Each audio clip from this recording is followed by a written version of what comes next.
देखिए, हर संडे को बैठकर माइनॉरिटीज़ अफेयर्स मिनिस्टर अगले हफ्ते की बात करते हैं कि वक्फ बिल लाएंगे। ये पिछले 3 महीने से हम यही बात सुन रहे हैं और बीएसी में ये डिस्कशन के लिए आता भी नहीं है। तो या तो वो पब्लिक का ध्यान भटकाने का काम कर रहे हैं या फिर उनकी मंशा ही नहीं है कि बिल पेश हो, क्योंकि वो जानते हैं कि उनके पास बहुमत नहीं है। और जेडीयू हो, टीडीपी हो और चिराग पासवान जी की पार्टी हो, शायद उसको समर्थन ना दें और उनका खुद का बहुमत है नहीं।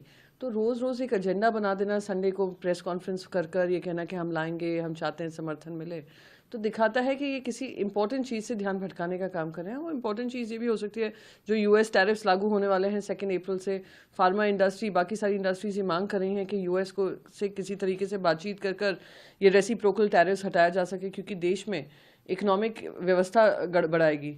तो बहुत सारी मुद्दे हैं, देश के मुद्दे हैं, जिससे ध्यान भटकाने के लिए वो हर हफ्ते ये एजेंडा लेकर आते हैं, पर एजेंडा अनुसार काम नहीं होता है। सर ने भी कहा कि चर्चा में भाग ले और एक पॉजिटिव। अगेन मैं रिपीट करूंगी, हर रविवार को आकर वो यही बोलते हैं कि हम बिल पेश करेंगे, हम लाएंगे, विपक्ष को इसमें समर्थन देना चाहिए, विपक्ष को इस पर राजनीति नहीं करनी चाहिए।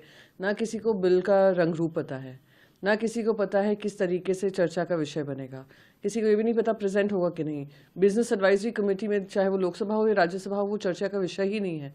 तो यहाँ पर आकर मीडिया से कुछ और बोलना और पार्लियामेंट्री काम करते वक्त कुछ और बातें करना, बहुत ही उसमें अंतर है।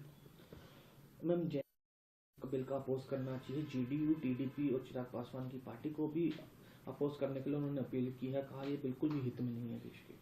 देखिए, जो अब तक बातचीत हो रही है, जेडीयू टीडीपी ने अपना रिजर्वेशन जताया है इस बात को लेकर। चिराग पासवान जी के भी हाल ही में आए कमेंट से लग रहा है कि वो भी इस बिल को लेकर शायद इनके समर्थन में नहीं है।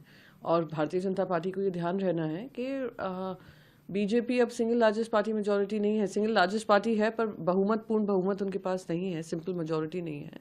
तो उनको समर्थन के बगैर ही पास नहीं हो सकता। पहले कंसेंसस बिल्डिंग होगी, फिर ही किसी तरीके की चर्चा का विषय बनेगा। मैं फिर से दोहराऊंगी, ये इनका सिर्फ ध्यान भटकाने का मुद्दा है, ये पार्लियामेंट में पेश होने का इनका एजेंडा ही नहीं है। जो